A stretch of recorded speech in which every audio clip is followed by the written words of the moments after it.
आश्रम के पुण्यार्जक हैं अरह सागर गुरु भक्त परिवार। भारतीय परंपरा में पाराशर एक ऋषि हुए हैं। पाराशर नाम के एक ऋषि हुए हैं। कहते हैं वो बड़े प्रतापी थे, ज्ञानी पुरुष थे। एक बार उनको नाव से एक गांव से दूसरे गांव जाना था, नाव से पार होना पड़ता था। नदी में पुल नहीं था, पानी काफी रहता था। वो नाव से पार होते थे, पर नाव को चलाने वाली मल्लाई की एक लड़की थी। ऋषि पाराशर ऋषि उस नाव में सवार हुए और वो पाराशर महाराज उस मल्लाई की लड़की से प्रभावित हो गए। जैसी नाव बीच समुद्र में पहुंची, बीच नदी में पहुंची और उससे मोहित हो जाते हैं। लड़की बात को समझ जाती है, उनके चेहरे को समझ जाती है और संबोधते हुए कहती है कि हे ऋषिराज, तुम ऋषि हो और तुम्हें एक कार्य करना शोभा नहीं देता है। एक कार्य करना तुम्हें शोभा नहीं देता है।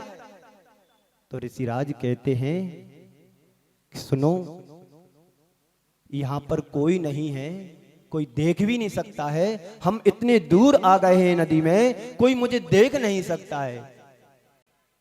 तो लड़की कहती है कि कोई देखे ना देखे, पर सूरज तो हमें देख रहा है। कोई देखे ना देखे, पर मुझे सूरज तो देख रहा है। तो पाराशर जी कहते हैं, आपने मेरे अंदर की शक्ति को पहचाना नहीं, मैं कौन हूं। आपने मेरे की अंदर की शक्ति को पहचाना नहीं है, मैं कौन हूं। मैं वो प्रतापी हूं, एक पल में सूरज को भी ढकने की ताकत मेरे अंदर है। और उन्हें नदी से जल लिया हाथ में, मंत्र को पढ़ा और सूरज की तरफ फेंक करके मारा। धीरे धीरे बादल आने लगे, सूरज को ढक दिया।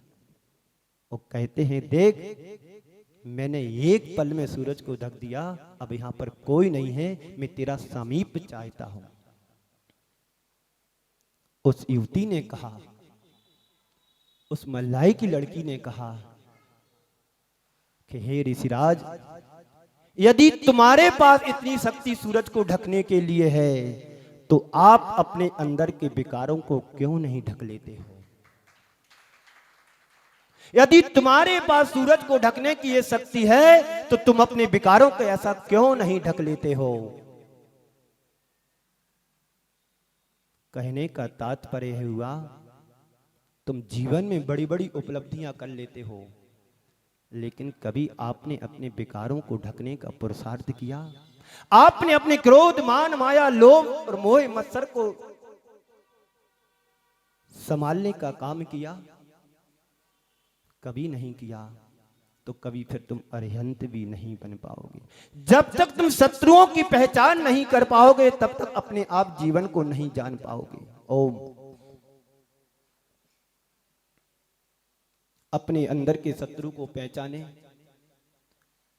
उनको समझने की कोशिश करें और उनके जो विकार हैं, जो हमारी आत्मा से जुड़े हुए हैं, जो जन्म जन्मांतरों से सत्ता जमाए हुए बैठे हैं, उन शत्रुओं को पहचान करके एक एक करके उनको निष्कासित करने का उपक्रम करें, प्रयास और प्रयत्न करें। आप सब जैन कहलाते हैं। बोलो, कहलाते हो कि नहीं कहलाते जैन। यहाँ जितने बेटे सब जैन ही हो गए। पर जैन होने का मतलब क्या है। कहते हैं जैन शब्द से जिन बना। किससे बना। जैन शब्द से जिन बना। जिनका मतलब होता है जिन्होंने अपने आप को जीत लिया। और जिन्होंने अपने आप को जीत लिया वो जिन कहलाते हैं, और जो जिन होते वही अरिहंत कहलाते हैं। और अरिहंत को मानने वाले या अरिहंत के जो अनुयायी होते हैं वो कौन कहलाते हैं। जैन कहलाते हैं। तो हम सब जैन तो बन गए हैं, पर जिन कब बनोगे। बोलो, तुम्हारा प्रयास है कि हम जैन तो बन चुके हैं, जिन कब बनेंगे। है तुम्हारा प्रयास, है तुम्हारा पुरुषार्थ, है तुम्हारी चाल, है तुम्हारा वो मार्ग जिस पर तुम चल करके कभी जिन बन सकोगे। अभी तो इस भाव में नहीं दिख रहा है। इस भाव में नहीं कर पाए तो तुम फिर कभी नहीं कर पाओगे। ये तुम सबका बड़ा सौभाग्य, परम सौभाग्य है कि पंचम काल में जन्म लिया, तुम्हें मोक्ष मार्ग मिला है।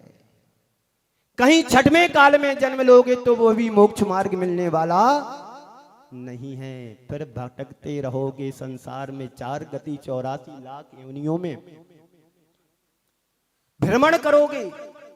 अनंत संसार हमारा यूं ही चला जा रहा है, व्यतीत हो रहा है। कभी आपको ऐसा लगा कि मैं संसार में भ्रमण कर रहा हूं, संसार के दुखों को भोग रहा हूं, एक दुख भी तुम्हें नरक का याद आ जाता तो काश तुम्हें संसार के दुखों से बचने का प्रयत्न और पुरुषार्थ हम सब करते मिलकर के।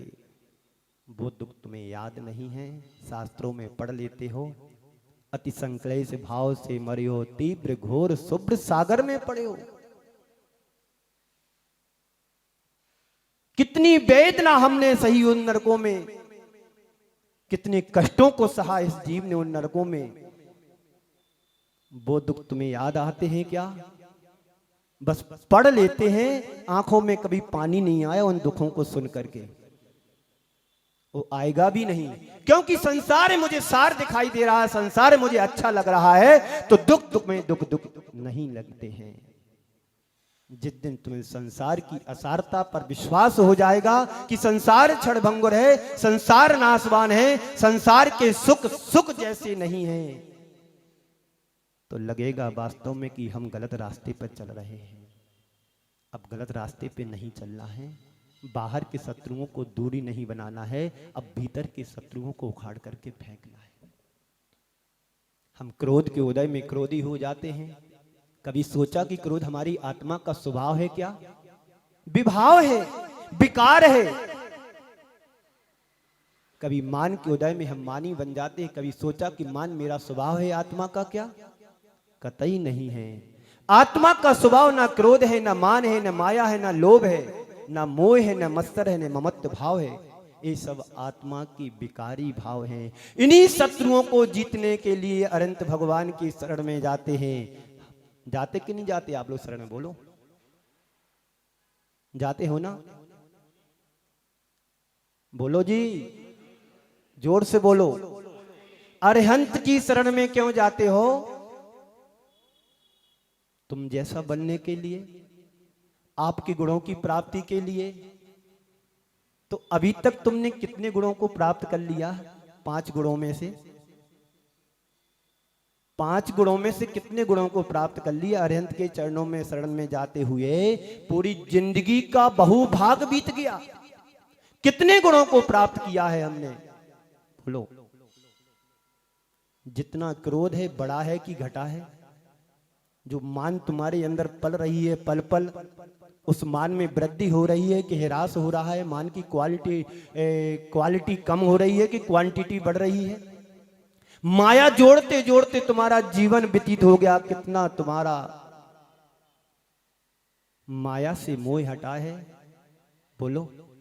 लोभ की तो कोई सीमा नहीं है। आप पहले 100 रुपए कमाते थे, आज 2000 रुपए कमाने लगे। बोलो, गलत बोल रहा हूं? नरेश के भाई सुरेश, क्या नाम? रमेश, 1 नंबर तक तो पहुंचे।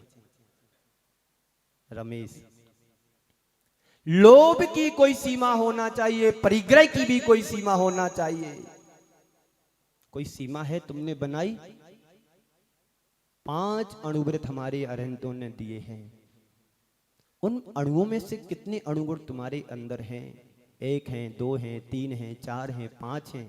अरे महाराज, पूरे ही हमारे पास अब गुण हैं, गुण तो है ही नहीं। पंच गुरु चरण शरणम, पंच परमेष्टि गुरु की शरण में जाना हमारा धर्म और कर्तव्य है।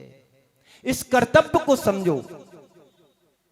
एक व्यक्ति बचपन में गुम गया, एक बच्चा बचपन में गुम गया और 20 वर्ष तक उसके पिताजी ढूंढते रहे, पर उस बेटे को नहीं पा पाए। एक दिन उसका मित्र, पिताजी का मित्र कहीं घूम रहा था, उस बेटे पर नजर पड़ी। देखता क्या है कि वही वही बेटा है मेरे मित्र का। शकल को देखा और लगा कि तू वही है जो 20 वर्ष पहले गुमा था।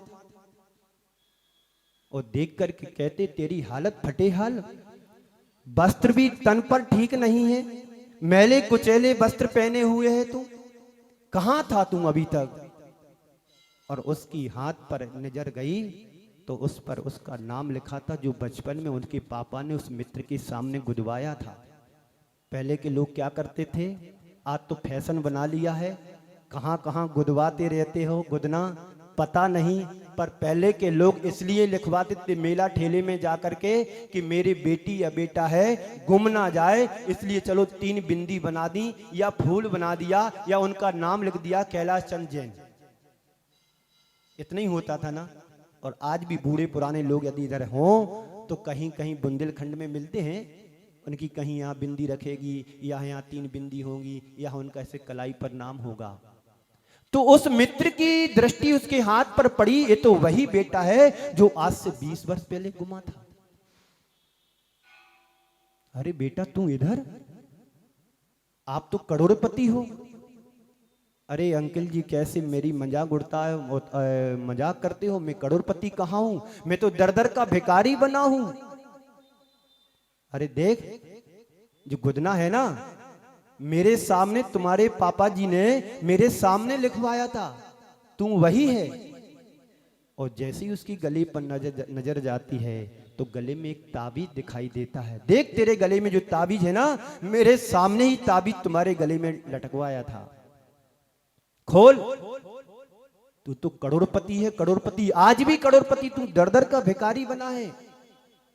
हाँ अंकल जी मैंने जब से होश संभाला तब से गले में मैंने ताबीज देखा, खोल इसको। जैसी ताबीज को खोला तो तांबे की परत थी, उसको अलग किया। तांबे की परत को अलग किया तो अंदर एक चांदी की परत निकली, उसको और अलग किया चांदी की परत को तो सोने की परत निकली। फिर क्या इसको भी खोल तू, अभी तू माला माल होने वाला है, तू पल में माला माल हो जाएगा। जैसी तांबे चांदी और सोने की परत को निकालता है ताबीज के अंदर से तो उसके अंदर कोहिनूर हीरा का एक कण निकलता है। देख तू माला माल है कि नहीं। संत कहते हैं हर संसार का हर प्राणी आज भी माला माल है। हमें अपनी पहचान नहीं होने के कारण आज हम भिखारी दर दर के भिखारी बने हुए हैं। उस बेटे को पता पड़ गया कि मैं माला माल हूं और हीरे का एक कण उसके पास आ गया, करोड़ों का मालिक बन गया। संत कहते हर प्राणी करोड़पति है पर भिखारी बना हुआ है। रत्न तुम्हारे भीतर है पर तुम्हें उसका पता नहीं है। जिस दिन तुम्हें पता होगा कि रत्नातर रूपी रत्न हमारे अंदर भरा पड़ा है, हम ही अरहंत हैं, हम ही सिद्ध बनने वाली आत्मा है, हम ही परमात्मा बनने वाली आत्मा है, तो तुम माला माल हुए कि नहीं हुए? बोलो बोलो जी। अपनी प्रशंसा के लिए ताली तो बजा लो कि हम अरहंत हैं, हो कि नहीं अरहंत? आज भी हम सब माला माल हैं पर मुझे उसकी पहचान नहीं है। हम दीनहीन बने हुए हैं, हम कर्मों के मारे दर दर के भिखारी बने हुए हैं। जिस दिन तुम कर्मों की सत्ता को उखाड़ करके फेंकोगे उस दिन तुम माला माल बन जाओगे। चाहते हो माल आप? हमारे संग में चंद्र सागर जी महाराज जी हैं, वो अपनी तोतली भाषा में कहते हैं, किसी ने पूछा ये माला किसने दी? बोले हमारे गुरुदेव ने दी। बोले तुम्हें माला दी, हमें तो माला माल बना दिया। ऐसे माला माल यदि तुम बनना चाहते हो तो अंदर की शत्रुता को नष्ट करो, अंदर के विकारों को शांत करो, अंदर के मोह को उपशमन करो, तब कहीं तुम जाकर के संसार सागर से पार होकर के अनंत सुख के धाम को प्राप्त कर पाओगे। अनंत चतुष्टय के धनी तुम ही हो सरताज और मुक्त बधू के कंत तुम है। अभी तो हम घर के राजा बने हुए हैं, क्यों पंकज जी? मोह के वशीभूत होकर के संसार का हर प्राणी भटक रहा है, भटक रहा है।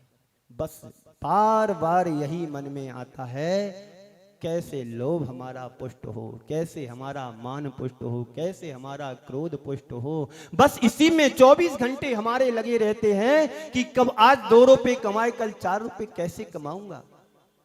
आज 1000 रुपए हमने प्रोग्रेस किया है तो कल लाख रुपए कैसे होंगे। बस संसार का संसारी प्राणी इसी तो उहा पोए में रात दिन दौड़ता रहता है, भागता रहता है, कभी उसको शांति मिलने वाली नहीं है। पर अरिहंत कहते हैं जो जान दी अपाड़म, जो जान दी अपाड़म, सो मोह खलो जस तस लयम। जो अपनी आत्मा को पहचान लेता है वो उसका मोह पल में नष्ट हो जाता है। आप चाहते हो कि हमारा मोह नष्ट हो, आप चाहते हो कि हमारा क्रोध का समन हो, आप चाहते हो हमारा मान और लोभ का समन हो। यदि आप इतना भी सोच लें कि मोह हमारा स्वभाव नहीं है, क्रोध हमारा स्वभाव नहीं है, लोभ हमारा स्वभाव नहीं है, मान हमारा स्वभाव नहीं है, तो धीरे धीरे उसको कम करने का प्रयत्न और पुरुषार्थ भी तो करें। हम नहीं करना चाहते हो? करना तो चाहते हैं, पर ऐसे जंजाल में हम सब फंसे हुए हैं कि जितना भी हम सोचते हैं दूर करने का, उतना उतना वो राग द्वेष मोह हमारे से जुड़ता चला जाता है। हम चाहते हैं कि इससे मोह ना करें, पर जैसे ही घर पहुंचते हैं तो नाती पोता आ जाते, दादाजी क्या लाए मेरे लिए, बाबूजी क्या लाए मेरे लिए, आप बाहर गए थे ना, यात्रा पर गए थे ना, मेरे लिए क्या लाए, कुछ तो लाए होंगे, दिखाओ ना, दो ना। ये तुम्हारा मोह यही संसार में भटकाने वाला है। हम ना किसी के कोई ना हमारा, इस सूत्र को अपने जीवन की माला बना लो। हम ना किसी के कोई ना हमारा, एक मात्र ये मंत्र तुम्हारे जीवन का जब आधार बन जाएगा तो तुम उस दिन अपने आप को अरिहंत समझ लेना।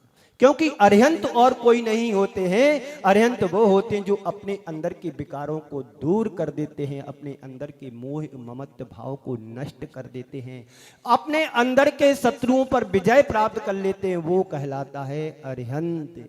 और हम लोग क्या हैं? बाहर के शत्रु पर विजय प्राप्त करते हैं।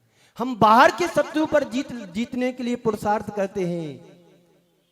संत कहते हैं बाहर के शत्रु को जीतोगे तुम विजेता कहलाओगे। क्या कहलाओगे? विजेता। जो अपने आत्मा के शत्रु पर विजय प्राप्त करोगे वो अरिहंत कहलाओगे। तुम विजेता बनना चाहते हो कि अरिहंत?